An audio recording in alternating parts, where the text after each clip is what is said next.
Hello, welcome to What About the Wetlands, a podcast where we talk all about the wetlands on Vancouver Island. I'm Taryn Picard, and I'm your host for this series, and this is episode 8, and the only one that is just me. So for the past 7 episodes, I've interviewed different people from all walks of life that have involvement in wetlands. I've talked to people from scientists to farmers, in fact, the owner of this beautiful farm that I'm sitting on right now, and just locals who have dedicated large portions of their lives to saving marshes. This episode is going to be a little bit different than the rest. This is kind of just a review of the entire thing because there was so much information in all of these interviews that I wanted to kind of put a summary together and just talk about the incredible information that we learned. There was some common themes that went throughout all of the interviews, and then there was a lot of differences and different points of view that people had to share. And I feel like kind of reiterating those things and giving you a place to kind of come and look at all of those different points of view is important. I also, because of how much information there was, I have notes. So don't judge me for having my notebook today for this interview, but that is what's happening. So to start off with, I'm just going to chat a little bit about what brought me here in the first place to doing this thing, because I dedicated months of my life this year to interviewing people about wetlands, and obviously there's a good reason for that. I have been involved with wetlands in a very direct way for the past 3 years, but I've been in love with bodies of clear water, fresh water for most of my life. 3 years ago, I got involved with Hamilton Marsh, which is just a little ways from here. I did an interview with the director of the Hamilton's Forest and Wetland Preservation Society, Carrie Pesey. The 36-hectare wetland, which is the large body of water. Beyond that, there are vernal pools and smaller wetlands, and that's why we are the Hamilton Wetlands and Forest Preservation Society.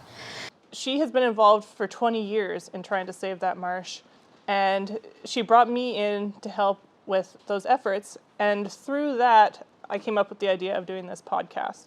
So if you know anything about marshes, you know that there is a ton to know about marshes. But very few of us know pretty much anything about them. That's the craziest thing. Marshes impact every single aspect of our lives in one way or another. They're an incredibly important ecosystem, but yet most of us have no idea about them. Many of us believe that really they have no purpose. And that has kind of been the prevailing idea about marshes for like hundreds of years, coming from Europe and over to North America. The idea has been that marshes are just like sitting land full of water that can't be used for anything productive. So for hundreds of years, we have traditionally drained those marshes in order to turn them into farmland or housing or whatever. But in the past 30 years, Gilles talks about this a little bit, in the past 30 to 40 years, we've realized that marshes are in fact incredibly important for our survival and for the functioning of water systems throughout the world. I would say probably yes. The 80s, when we started looking at water and the movement of water differently, there was a lot of perception of water as something that,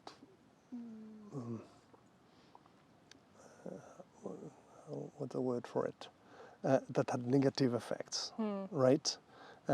Water needed to be captured, piped, and moved somewhere else. And if you wanted to develop the land, right? So,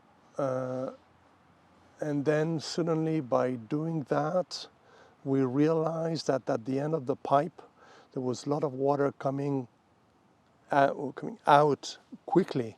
And then we started realizing the flooding issues, the erosion issues, and say, oh, what's going on here? And then management of the land with the water and integrating, dealing with water, not getting rid of water, was a shift in building and changing the land. So as that has come into view of scientists in particular, or lawmakers, politicians, the attitudes around marshes and the understanding of what needs to be done with them has begun to change. But there is still a huge ways to go when it comes to understanding marshes, especially in the public eye, because again, most of us have no idea about this. I've learned a lot talking to the people that I interviewed and from being involved with Hamilton Marsh, but I know about this much and there is this much to know. So I'm expecting that most of you know even less than I do because, again, very few of us have spent the time to actually learn.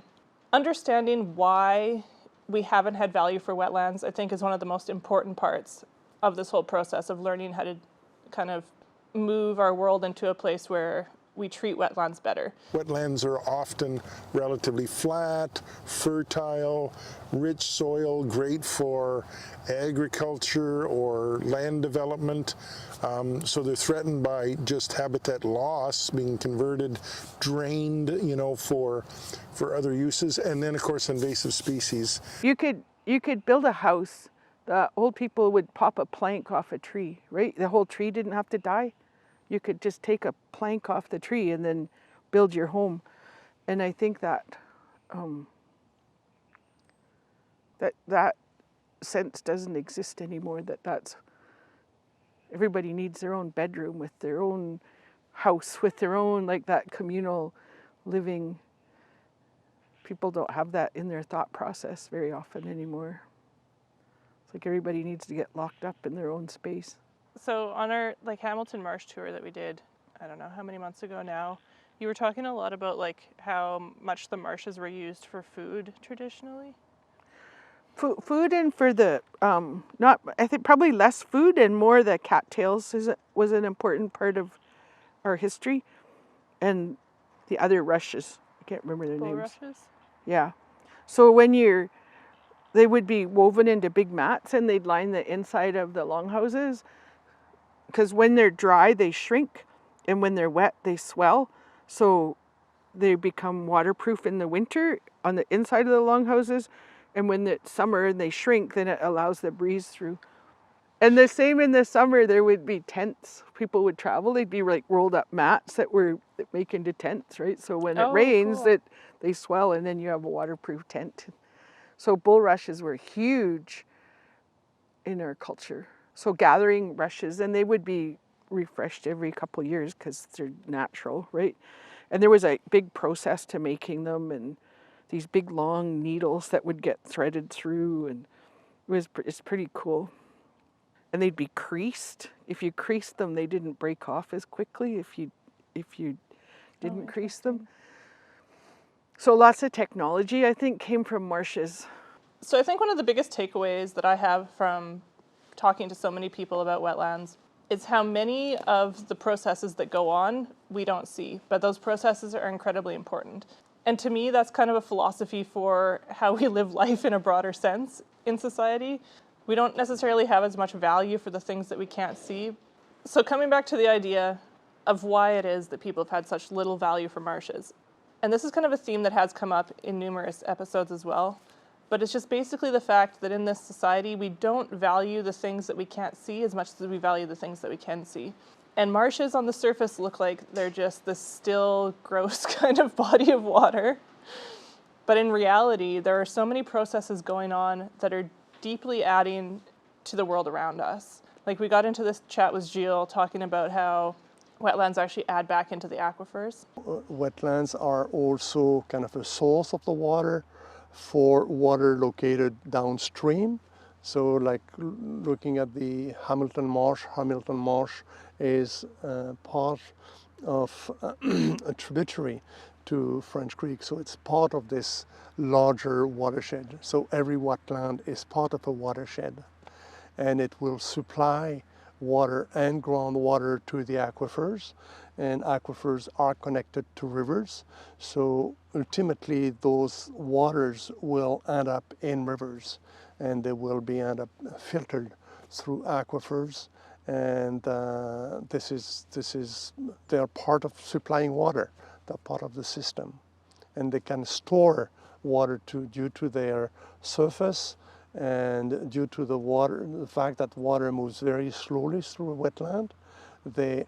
We need elements that slow water, and mostly like with climate change, when we are going to have more water and quicker fluxes of water, having elements that break down the velocity of water is also an asset for nature and for us.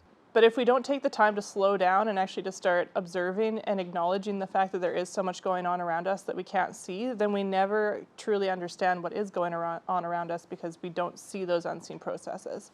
And for many, many years, I think as a general wider society, especially European-based societies, we focused so much on what can be seen and what can be quantified that we've kind of missed those other processes that are going on around us that maybe we can't quantify in the same way, but are just as important, if not more important. You know, I talked a bit about how I would go on a lot of walks when I was younger and just grew up really exploring the different ecosystems. And to me, wetlands, like swamps and bogs and the random like meadow lakes that you stumble on in the woods were the places that were the most intriguing to me.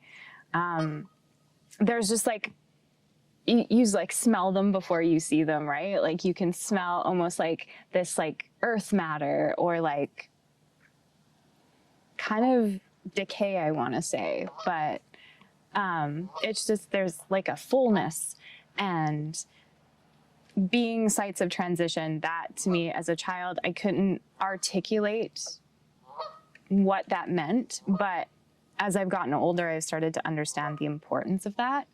The importance of valuing and connecting to and acknowledging a space that kind of straddles the line between life and death, I think is super important as humans to be able to acknowledge, because it allows us to connect deeper to these ecosystems and feel like we are part of that.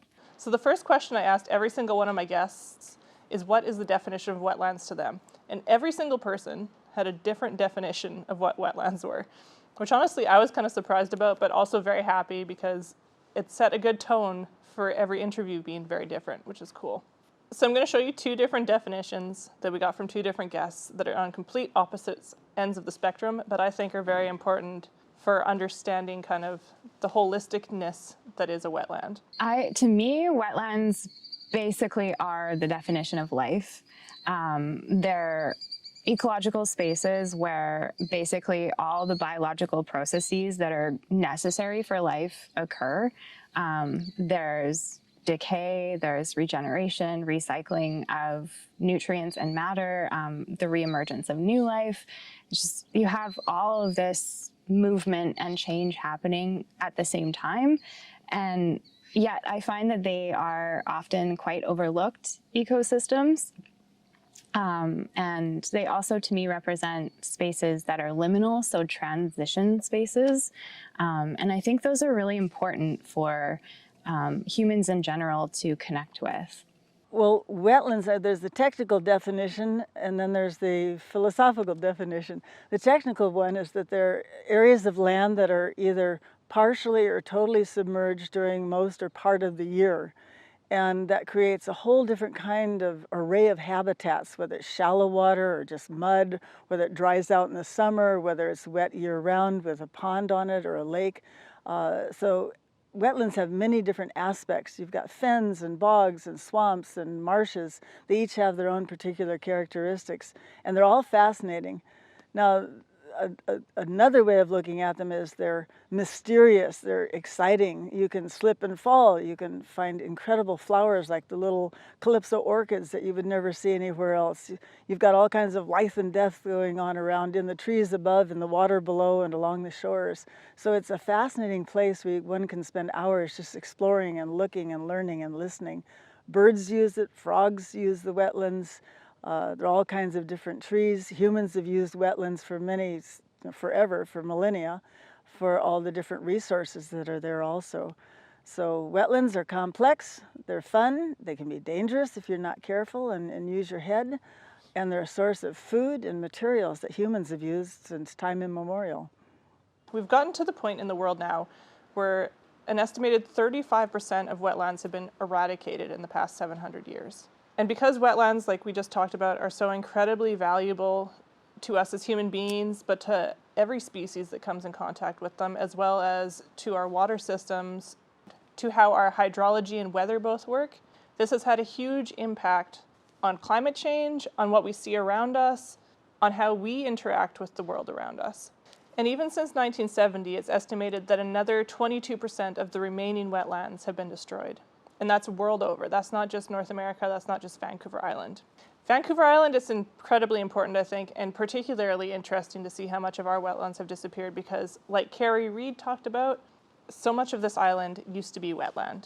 I didn't know till I met a surveyor who told me about old maps that showed how much of this area was wetland before contact. Like all the foreshore area was wetland. There was areas where it was higher, but for the most part, the whole foreshore was wetland.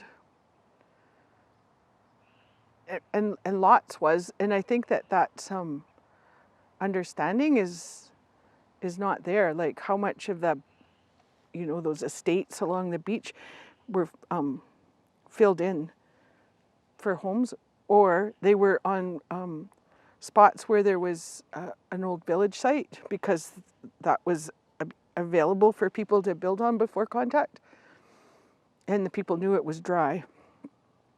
So, but the ones that weren't were filled in, and you can even look at some of the old photos in the museum, and you can see people trying to get through. There's one I pass quite often going up to Courtney, and you can see where that photo actually was, and the people being stuck in the wet, like in the not able to get the wagon train through. So even with all the information that we now have about wetlands and how important they are, we are still having a hard time protecting what is left of them. And I had a few guests on here that are very deeply involved with trying to save wetlands, trying to protect wetlands. And they had some really interesting things to say about why it's so important to do this work. There were, in our neighborhood, I live in Hilliers, and a lot of ribbons were going up, and we were losing lots of forest to logging. And I saw the ribbons go up outside of Hamilton Marsh, and I thought, what the, right? And so I went in and I looked, and I thought, well, this can't happen. That's just overkill. And so I made a few phone calls. I asked questions. I consulted experts, and in that period of time, I discovered that Hamilton Marsh was the largest wetland between Nanaimo, Port Alberni, and Cumberland. It's the most prolific waterfowl brood marsh. I discovered that wetlands filter water, and they hold water in times of drought and also keep it under control in times of flooding. All the wildlife and all the things that depend on wetlands and their rapid disappearance. So I got a bit panicky, and I phoned a few people, and they sent me to all the reports. And the more I knew, this place needed saving, no matter what. Then other places I think that are amazing are ones that the people are putting a lot of effort and thought into restoring them and improving them, because people that know wetland areas can see what it should look like and what it could look like. And when there are donors, funders, different organizations or municipalities that recognize they have something of great value and that it can be restored back to a really productive system for water for the local citizens and the population and such, but also for the wildlife and for recreation, for people to go through, designated trails. If you trample all over, if you have a garden, so to speak, if people were allowed to run around and ride bicycles and trample all over your garden, it's going to be shot. Same thing with a wetland restoration project. There need to be specific trails so that people can enjoy it and see it, but not damage what they're coming actually to go look and see. So even though we now live in a world where politicians, scientists, whoever else is involved in policy making potentially has a lot more information about the importance of wetlands, we're still in a place where saving them can be incredibly difficult, and where, from a more practical sense, we're still losing wetlands. And one of the best ways that we can kind of stop that or slow that down is, as citizens, to get involved with wetland protection. Do you have any advice for people that do want to get involved and help to protect? What would you recommend for people to move that direction? Well, I think first and foremost maybe is appreciating them. Get out there, take people out there, learn about them, because you care about what you love and what you're familiar with. That's one of the advantages of some of these apps and stuff. People go for a walk in the woods in the summertime. Little birds are hard to identify. You bring along the Merlin app, and it hears the birds and identifies, and you say, you know what, I just walked through this forest, and I'm not a birder, but there's these 12 species of birds that I was like right in their territory, and they live here, and they had cool sounds, and I can see a picture of them, so I know what I didn't see, so I appreciate it. So if you go out there and you appreciate it, you get out into nature, that's good. That's really important for kids. And I was going to say, like now, and we have the luxury, we're in beautiful Arrington here out in the countryside, but most people spend most of their lives in urban settings. So for example, Buttertub's in Nanaimo. Nanaimo's like 100,000 people. Most people spend most of their lives in cities. They don't get out into remote nature. So they need to experience nature right in their backyard, in Buttertub's, beautiful trees along their streets, right? You know, pollinator gardens, right? And then once they appreciate that, then they have to just, you know, kind of vote, you know, contribute to agencies, like participate in, you know, people that are trying to protect Hamilton Marsh, Buttertubs, whatever, you know, support the Nature Conservancy, support NALT, support the Hamilton Wetland Conservation Group, you know what I mean? Just do your part as in every way you can, you know? You don't have to be the activist that goes out there because maybe you're not, you know, familiar enough with it, but if you're aware and you help out, then that goes a long ways, right? For sure. Prioritizing, right? Like you know, this marsh is important to me. Let your politicians, your decision makers, your town council know that I value this, my kids value this, I want it protected, right? One of the biggest themes that we had coming through a lot of the interviews was how important it is to get kids involved and get kids out there into the marsh and have their hands getting wet. So even though lots of us as kids had problems with the marsh, all I remember about the marsh was like, I knew my feet were going to get wet. Yeah. Yeah. Exactly. That's what I remember. It was like I knew where the line was, and if I went past there, it looked really cool. And it's kind of mad I couldn't go play in the water because also there was leeches. I remember your dad telling me watch out for leeches. Okay, I actually was going to talk about the leeches because I have this distinct memory of getting leeches all over my body. No. And there probably weren't that many, but it just felt like it at the time. Yeah. And it was like you had to use, you had to burn them off. No. Like, like they wouldn't let go unless you like put a flame up to them, kind of thing. The little black eyes. So the leeches were very real. I hate that. Yeah. But yeah. How now that my skin's crawling thinking about it. It still teaches us so much as children and gets us involved in a way that I think is incredibly important. Kids don't know what they're supposed to care about, and they don't understand the value of things unless they emotionally connect. And that's not just kids, that's all of us. That's just humans in general. But if you can get kids involved really young, there's a higher chance of them staying involved as they get older and caring about these things when they have more power to make changes as well. As we've also talked about, there is so much value in the mess. And I think that when you can get kids out into a marsh and let them get dirty and just literally mess around with what's going on in front of them, see all the other animals that are also involved in the mess, and see the value of that creativity that happens in the mess, that can be incredibly powerful for their entire lives. Not only how they see nature, but also how they connect to the world around them, how they see interactions with other human beings, how they see creative projects in their future, whatever.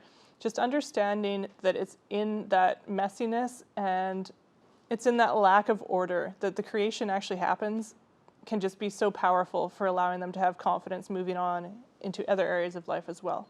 For me, I'm always trying to bring everything that I see in the outer world kind of into the inner world as a reflection, as a way of understanding how every natural process has a place in our lives, and as a way to kind of bring us to be a more happy and whole individual.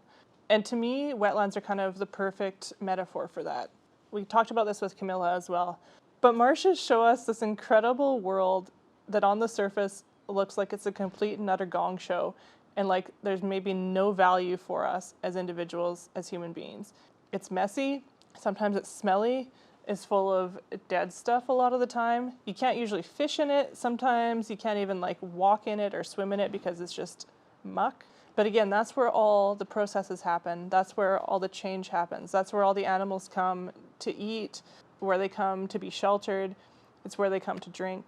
And it's in that mess and that dynamic world that we see creation, that we see our aquifers being refilled, that we see clouds being created, that we see all of these things come together that make the world turn, make water turn, and bring us life.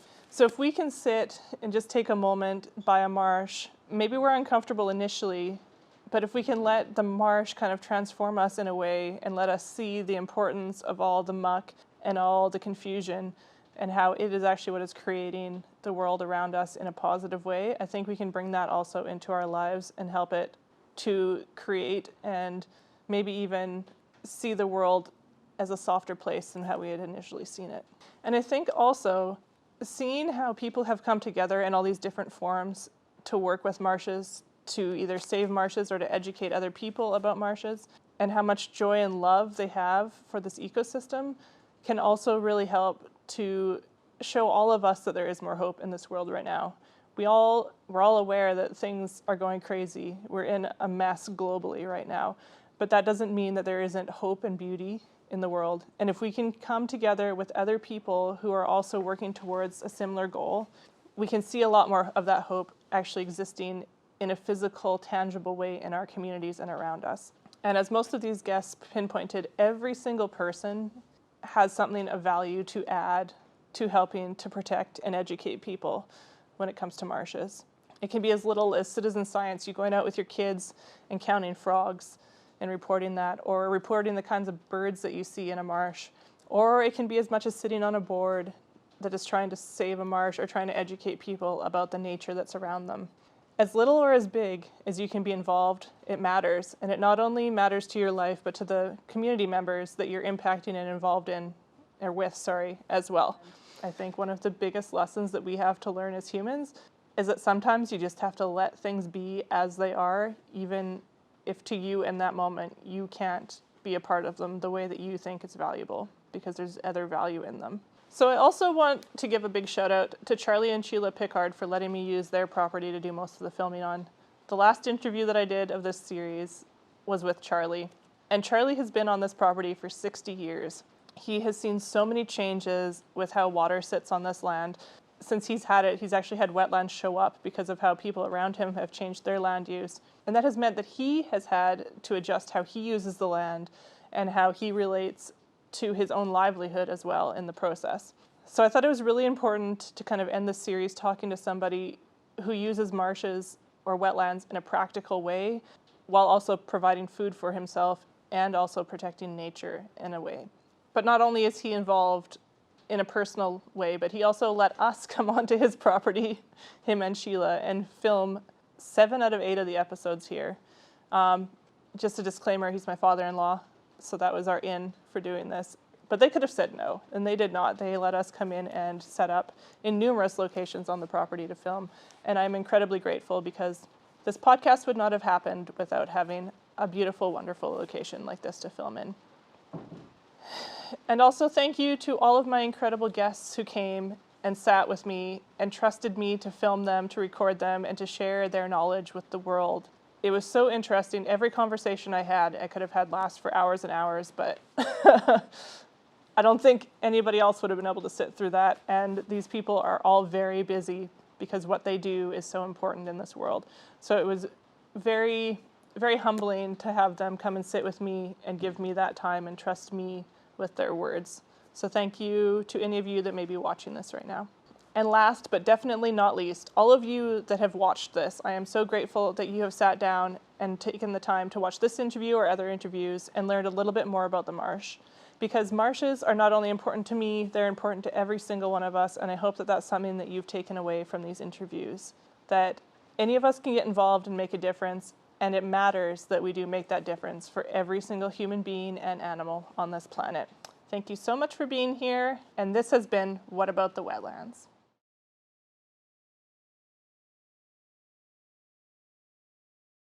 So the more I've gotten into this work too, the more that I've learned how many people there are that are actually really interested in all this stuff and want to make a difference and want to get out there and touch nature and be involved in nature. And there's a lot.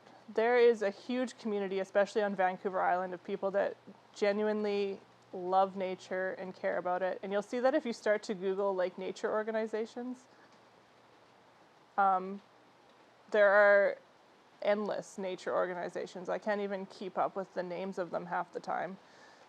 You think you're talking to one and you're talking to another because there's just, the names are similar and there's just so many. So there is a flavor out there for everyone, and it's an incredible way to build community, to get to know people that are interested in the things that you're interested in. It's an incredible way to feel empowered, because not only are you doing something incredible, but you're also surrounded by people who are doing incredible things, and you all inspire each other. A great example of that is, I'd say, both Lynn and Carrie. Like, Lynn is in her 80s, and she has been pretty much her entire life doing this work. Everywhere you go, somebody knows Lynn. And everywhere you go, you hear some new project that Lynn is a part of that you can be involved in. Carrie Reed, I've known since I was probably 18 years old. I used to hang out with her son a lot, so I spent a lot of time with her. And her and Lynn have worked together on numerous projects trying to eradicate invasive species and things like that. So once you start to get to know a couple of people, you truly figure out that you know essentially hundreds of people. You're one person away from hundreds of people who are doing similar to the work that you're doing. And I think that is an incredible way of also feeling better about the world when we've got so many crazy things going on. When you can look at what's right in front of you and see that you have these incredible people doing amazing things, it's a lot easier to have hope and to be inspired and to keep moving forward and actively making the world a better place.